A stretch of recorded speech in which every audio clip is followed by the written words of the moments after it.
የቋንቋ መምህራን ከሆናችሁ የአማርኛ መምህራን የእንግሊዘኛ መምህራን ከሆናችሁ ተማሪዎች ከሆናችሁ ጸሐፊ ወይም ደራሲያን ከሆናችሁ በተለይ 12ኛ ክፍል በየአመቱ ከሚመጡ ጥያቄዎች የእንግሊዘኛ ጥያቄዎች ማለታችን ነው 28 ያለነሱ ጥያቄዎች ሙሉ ስለ ፓራግራፍ የሚመጡ ጥያቄዎች ናቸው።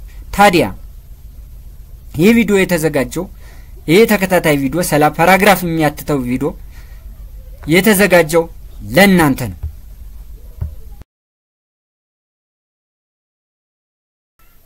ፓራግራፍ ትራንዚሽናል ወርድስ ያንቀጽ የሽግግር ቃላት ትራንዚሽናል ወርድስ አር ላይክ ብሪጅስ ቢትዊን ፓርትስ ኦፍ ዩር ፓራግራፍ የሽግግር ቃላት በድርሰቱ ክፍሎች መካከል እንደ አንድ ድልድይ ናቸው።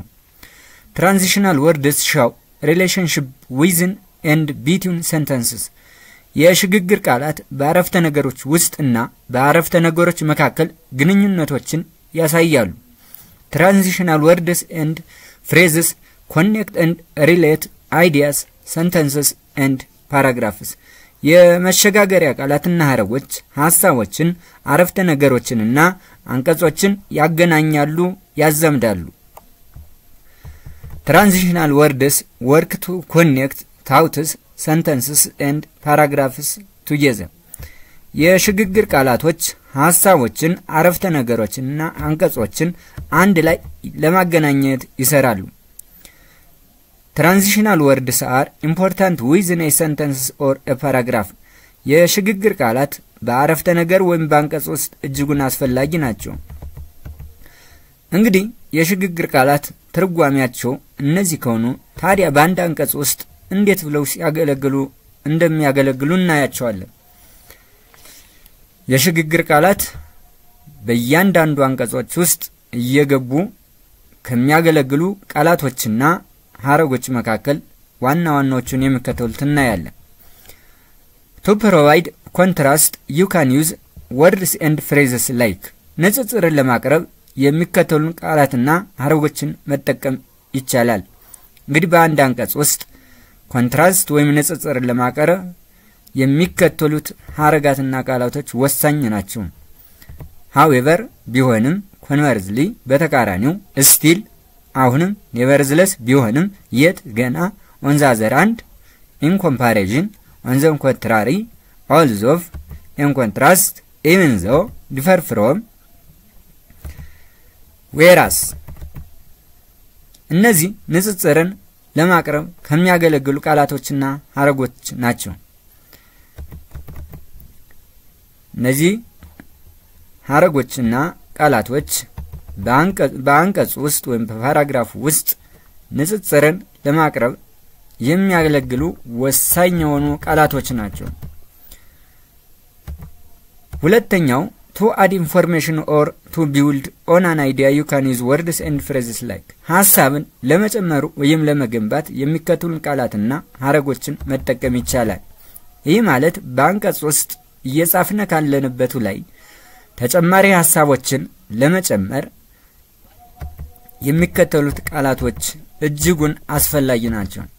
additionally በተጨማሪ for example ለምሳሌ again እንደገና also እንዲሁም moreover ከዚህ በላይ in addition በተጨማሪም likewise እንደዚሁም furthermore በተጨማሪ similarly በተመሳሳይ as well as እንዲሁም in fact በእውነት whereas ነገር ግን another reason ሌላ ምክንያት እነዚህ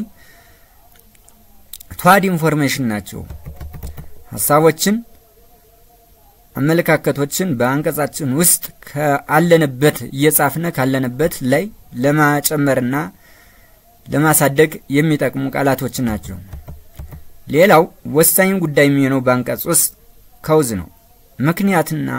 ምክንያቶችንና ሪዛልቶችን መጻፍ ግዴታ cause ነው። ስለዚህ to illustrate the cause you can use words like ምክንያቱን ለማሳየት የሚከተሉት ቃላት መጠቀም እንችላለን። accordingly በዚህ መሰረት particularly በተለይ as a result በውጤቱም otherwise አለበለዚያ usually አዛኛውን ጊዜ because ምክንያቱም consequently በውጤቱም for the most part በአብዛኛው due to በምክንያት in this situation በዚህ ሁኔታ for this reason በዚህ ምክንያት undoubtedly or no doubt ያለ ጥርጥር ወይም ምንም ጥርጥር የለው for this reason ለዚህ ዓላማ ሌላኛው ደግሞ የፓራግራፋችንን ስኩዌንስ ለማስጠበቅ ከሚያገለግሉ ቃላቶች መካከል የሚከተሉት ናቸው በተለይ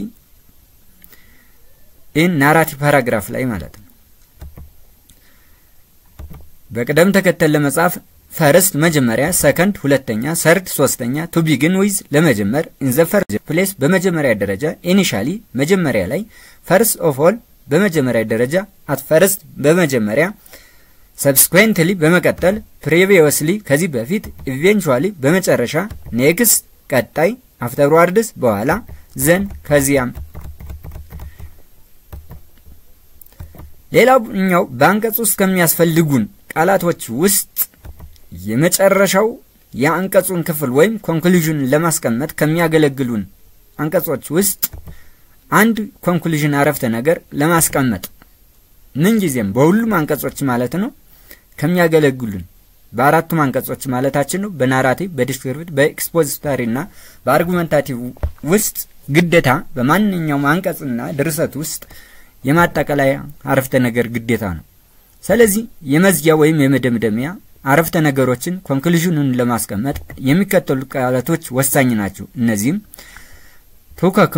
to conclude ለመደምደም as a final point እንደ የመጨረሻ ነጥብ at last በመጨረሻ last but not least የመጨረሻውን ግን ቢያንስ finally በመጨረሻ lastly በመጨረሻ to return to my main argument ወደ ዋናው አከራካሪ ልመለስ it is clear that ግልጽ ነው ቶሪዞ ለመቀጠል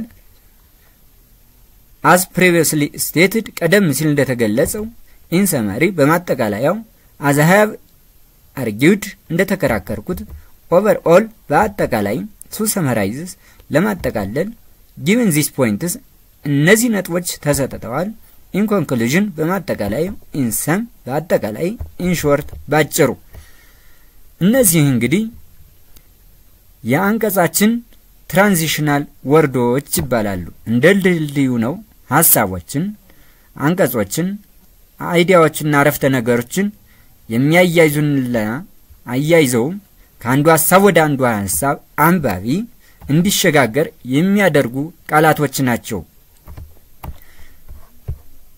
እነዚህ ቃላቶች በእያንዳንዱ አንቀጽ ውስጥ እጅጉን ወሳኝ ቃላቶች ናቸው